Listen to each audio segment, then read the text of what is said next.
નવરાત્રી સમયે અમદાવાદમાં રાત્રે પોલીસની ડ્રગ સ્પેશિયલ ડ્રાઈવ યોજાઈ। ખાસ કરીને સિંધુ ભવન રોડ અને પકવાન ક્રોસ રોડ પાસે ડ્રગ્સ એનાલાઇઝર કિટથી તપાસનું વિશેષ અભિયાન યોજાયું।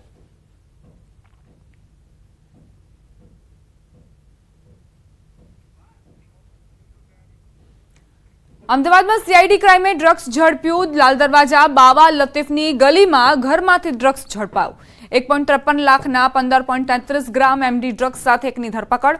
ગુનામાં સામેલ અન્ય એક આરોપી ફરાર। સીઆઈડી ક્રાઇમે ગુનો દાખલ કરી તપાસ શરૂ કરી।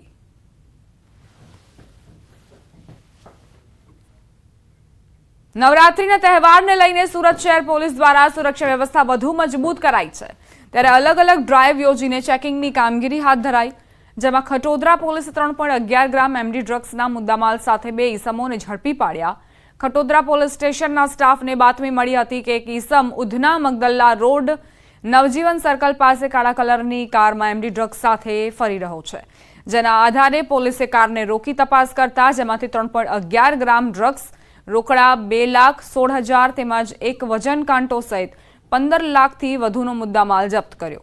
પોલીસે કાર ચાલક વિશાલ શાહ નામના ઈસમની ધરપકડ કરી છે। તપાસમાં આરોપી મુંબઈના નાઇજીરિયન વ્યક્તિ પાસેથી ડ્રગ્સ લાવતો હોવાનું સામે આવ્યું। हाल पुलिस आरोपी रिमांड मेळवी વધુ तपास हाथ धरी।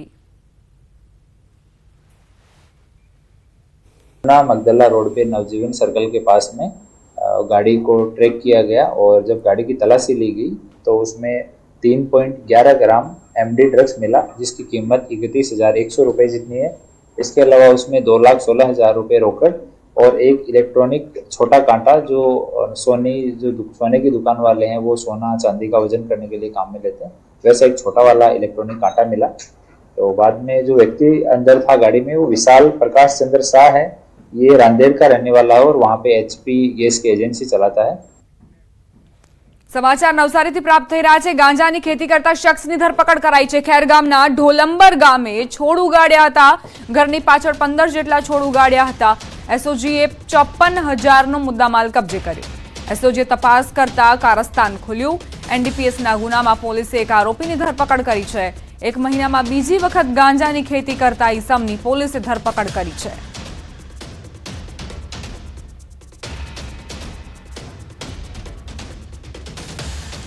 ગાંધીનગરમાં બજરંગ દળના કાર્યકરો અને પોલીસ વચ્ચે ઘર્ષણના સમાચાર। ઘર્ષણ કયા કારણોસર થયું તે અંગે કોઈ ખુલાસો નથી, પરંતુ બંને પક્ષો વચ્ચે બોલાચાલી થયા બાદ ઘર્ષણના દ્રશ્યો જોવા મળ્યા હતા, જેનો વિડીયો પણ સામે આવ્યો છે। બજરંગ દળના કાર્યકરો અને પોલીસ વચ્ચે ઝપાઝપી થઈ, ઘર્ષણ સર્જાયું, તેની તસવીરો।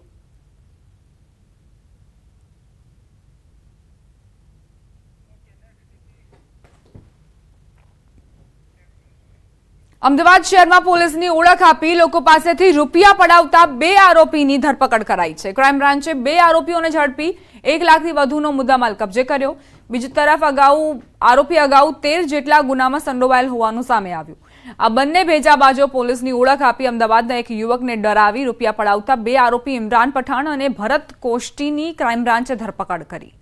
આરોપીઓએ 2 દિવસ અગાઉ શહેરના સોલા વિસ્તારમાં 33 વર્ષીય ફરિયાદી રમેશ ડાંગરને ગાંજા અને દારૂના ગુનામાં વોન્ટેડ હોવાનું જણાવી 36,000 રૂપિયા પડાવ્યા હતા। જો કે ફરિયાદી સમય સૂચકતા વાપરી ટ્રાફિક પોલીસની મદદ લેતા તેનો છુટકારો થયો હતો, જે બાદ સોલા પોલીસ મથકે નકલી પોલીસ કર્મી વિરુદ્ધ ફરિયાદ નોંધાઈ।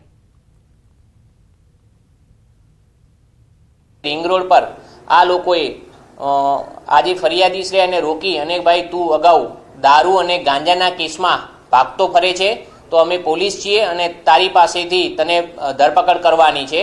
આવી રીતે તેને જાસામાં લઈ અને તેની પાસેથી એચડીએફસીનું જે એટીએમ છે ત્યાં, પેટ્રોલ પંપ ઉપર અને લાસ્ટમાં ત્યાં કોઈ પણ જગ્યાએ સફળ ન થતાં તેની પાસે રહેલા રોકડ રૂપિયા 36,000 લઈ અને ભાગી ગયેલા હતા। આ બંને આરોપીઓની ક્રાઇમ બ્રાન્ચ દ્વારા ધરપકડ કરવામાં આવી છે। સુરતમાં શેર માર્કેટમાં રોકાણના નામે 1.71 કરોડની છેતરપિંડી કેસમાં મુખ્ય આરોપીની ધરપકડ કરાઈ। મહેસાણા સાયબર ક્રાઇમ પોલીસ મથકમાં ગુનો નોંધાયો હતો। આરોપીએ ભારત, મલેશિયા, હોંગકોંગ અને યુએસએના શેર માર્કેટમાં રોકાણ કરવા માટે ટેલિગ્રામ એપ મારફતે લિઝાર્ડ કંપનીના બ્રોકર તરીકેની ઓળખ આપી છેતરપિંડી આચરી। સમગ્ર મામલે અગાઉ ઝડપાયેલા આરોપીઓની પૂછપરછમાં મુખ્ય આરોપી ઉમેશ વઘાસિયાનું નામ ખુલ્યું। આરોપી કેટલાક સમયથી ફરાર હતો, ત્યારે સુરત ક્રાઇમ બ્રાન્ચે હાલ આરોપીને ઝડપી આગળની કાર્યવાહી હાથ ધરી છે।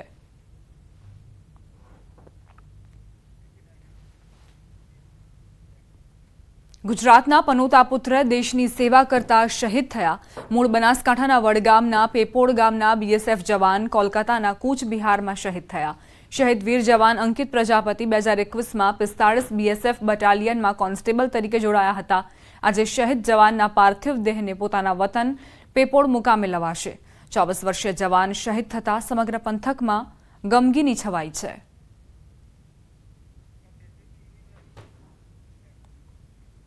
સમાચારોમાં આગળ વધીએ. ક્લાઇમેટ ચેન્જની સાથે સાથે હવે ટેકનોલોજીના સમયમાં ઈ વેસ્ટ પણ ચિંતાનો વિષય બન્યો છે, જેને લઈ AICTEએ ઈ વેસ્ટની સમસ્યાના પડકાર સામે વિદ્યાર્થીઓને પ્રોત્સાહન આપવા મહત્વનો નિર્ણય લીધો. ઈ વેસ્ટ કલેક્શનની એક્ટિવિટીને અધિકૃતતા આપી ઇન્ટર્નશીપનો ભાગ ગણવાનો નિર્ણય લેવાયો. આ એક્ટિવિટીને ગતિ આપવા માટે અમદાવાદની સિલ્વર ઓક યુનિવર્સિટીમાં ખાસ ડ્રાઇવનું આયોજન કરાયું. AICTEએ ખાનગી મોબાઈલ કંપની સાથે મળીને ઈ વેસ્ટ કલેક્શન કેમ્પેઇન શરૂ કર્યું, જે અંદાજે 200 જેટલી યુનિવર્સિટી અને કોલેજો જોડાયેલી છે. આ ડ્રાઈવમાં સિલ્વર ઓક યુનિવર્સિટી પણ જોડાઈ છે. યુનિવર્સિટી દ્વારા છેલ્લા 3 વર્ષથી ઈ વેસ્ટ કલેક્શન કરવામાં આવે છે, જ્યાં અત્યાર સુધી 50 કિલોથી વધારે ઈ વેસ્ટ ભેગું કરાયું છે. વિદ્યાર્થીઓને અભ્યાસક્રમ દરમિયાન અંતિમ વર્ષમાં 6 મહિનાની ઇન્ટર્નશીપમાં ઈ વેસ્ટ કલેક્શન એક્ટિવિટી માન્ય રહેશે અને ક્રેડિટ જમા થશે. ઈ વેસ્ટમાં પહેલું એ છે કે to reduce the E waste, that is the first step. એ ન કરી શકીએ તો impossible, we have to recycle it, and where it is not possible to recycle ત્યારે એને કેવી રીતે પ્રોપરલી ડિસ્પોઝ કરવો, જેથી કરીને એ હ્યુમન બિંગને કે એન્વાયરમેન્ટને ડેમેજ ના કરે અને આપણે સારી રીતે આનો ઉપયોગ કરી શકીએ, એ માટેનો આ એક પ્રયાસ છે. आज के दिन में सबसे बड़ी प्रॉब्लम है कि ई वेस्ट का सही से निस्तारण कैसे किया जाए. ग्लोबली अगर हम देखें तो भारत का स्थान तीसरे नंबर पे है जो सबसे ज़्यादा ई वेस्ट जनरेट करते हैं. लेकिन भारत की जो प्रॉब्लम है ई वेस्ट जनरेशन नहीं है, उससे ज़्यादा है ई वेस्ट मैनेजमेंट. આજથી 10, 15, 20 વર્ષ પછી જે ક્લાઇમેટ ચેન્જ આવવાનો છે, કાર્બન ફૂટપ્રિન્ટ્સ આપણે ઘટાડવાની છે અને જે ટેમ્પરેચર વધી રહ્યું છે દુનિયામાં, એની અંદર આપણે પોઝિટિવલી કેવી રીતે યોગદાન આપી શકીએ, એનો જ એકમાત્ર આજે અમે પ્રયાસ યુનિવર્સિટીમાં કર્યો છે. બુલેટિનમાં રોકાઈશું એક નાનકડા વિરામ માટે. આપ જોતા રહો ન્યૂઝ 18 ગુજરાતી.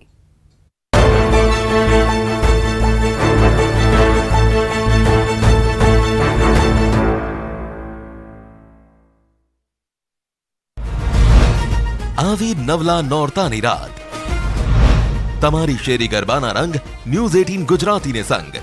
ન્યૂઝ 18 ગુજરાતીના વોટ્સએપ નંબર 6303904475 પર મોકલો તમારી શેરી ગરબાના વિડીયો. શેરી ગરબાની રમઝટ રોજ બપોરે 2:24 કલાકે.